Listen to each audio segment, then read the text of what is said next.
রাজশাহীর পুঠিয়া উপজেলায় ২৫ জানুয়ারি বিকেলে ঢাকা রাজশাহী মহাসড়কের পল্লাপুকুর এলাকায় যাত্রীবাহী বাসের ধাক্কায় ব্যাটারি চালিত অটোরিকশার ৩ যাত্রী নিহত হয়েছেন।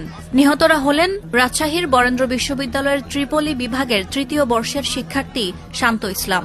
এছাড়া একজন নারী ও পুরুষের মরদেহ হাসপাতালের মর্গে রয়েছে। তাদের পরিচয় পাওয়া যায়নি। এই ঘটনায় আরও ৬ জন আহত হয়েছেন।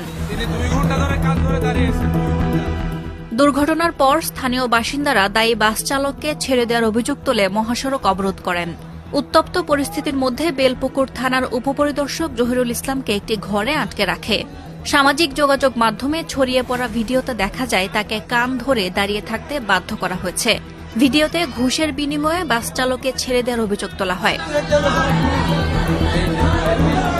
পরে সেনাবাহিনীর সদস্যরা ঘটনাস্থলে পৌঁছে ওই পুলিশ কর্মকর্তাকে উদ্ধার করলে মহাসড়কে যান চলাচল স্বাভাবিক হয়। তবে এ ঘটনায় পুলিশ প্রশাসনের পক্ষ থেকে তাৎক্ষণিক কোনো বক্তব্য পাওয়া যায়নি।